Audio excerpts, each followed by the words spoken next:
ripe and ready for the picking. My harvesting days are over. I turned the blow dryer back on and continued with her hair. Thanks, but I don't need a man in my life. Gertrude picked a long hair from the cape wrapped around her and watched it fall to the floor. Great Caesar's ghost. What are you talking about? 90% of women know they need someone in their lives to make it complete, and the other 10% are lying. She pointed to Kim. Now, Kim is trying her hardest to meet a man. I'll give her that, but she's doing it all wrong. Gertrude is a self-professed dating expert. She's the only woman I've ever met who has dates lined up every Friday, Saturday, and Sunday night, all year round.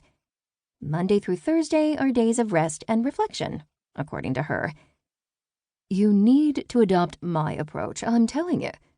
Gertrude added, satisfaction guaranteed or your money back. Kim slumped down in her chair and crossed her arms. Honestly, I don't exactly get what your approach is. You never have a shortage of dates, which is good, I guess. But then again, you never have second dates. You're always talking about the new guy you met. Who is it tonight? Gertrude perked up.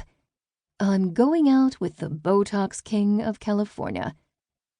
My point is, your approach doesn't seem to be working. On the contrary, my endless supply of first dates is by design.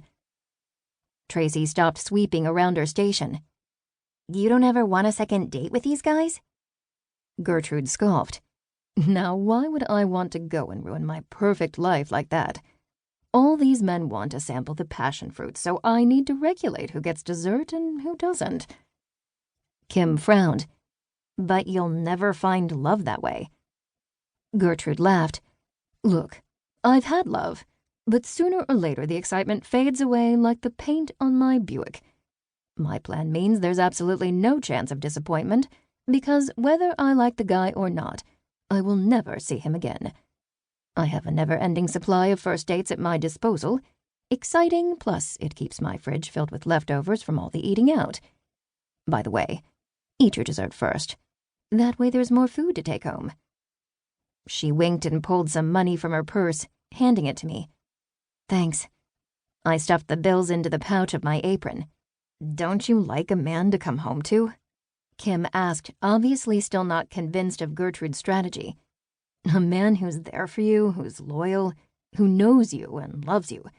Someone who's monogamous and mates for life. Tracy smirked.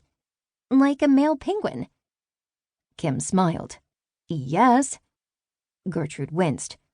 Great googly moogly no. I'm 62 years old, and way past the stage of having someone sit on my eggs for a year. She checked her watch. Whoops, gotta run.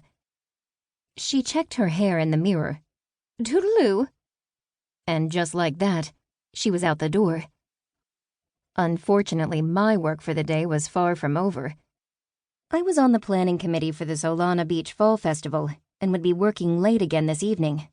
The person in charge of the bachelor auction had quit on us 1 month before our annual community event that raised money for local charities.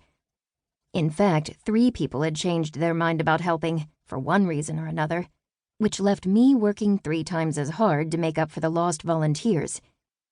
I had been up until past midnight the last 3 nights in a row. I'd been desperate to find someone to help me, but hadn't been successful. Tracy stuck the broom back in the corner. Now that she's gone, there's something important we need to talk to you about before we go home. Sasquatch, get the door.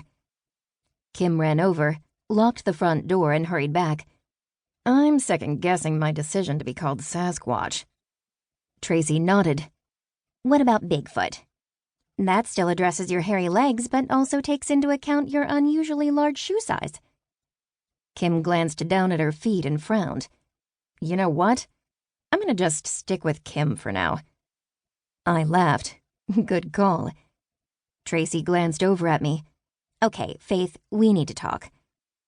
The 3 of us were so close we could practically read each other's minds, so I was pretty sure I knew what was about to go down.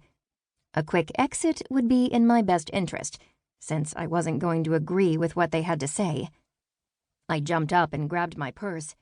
I totally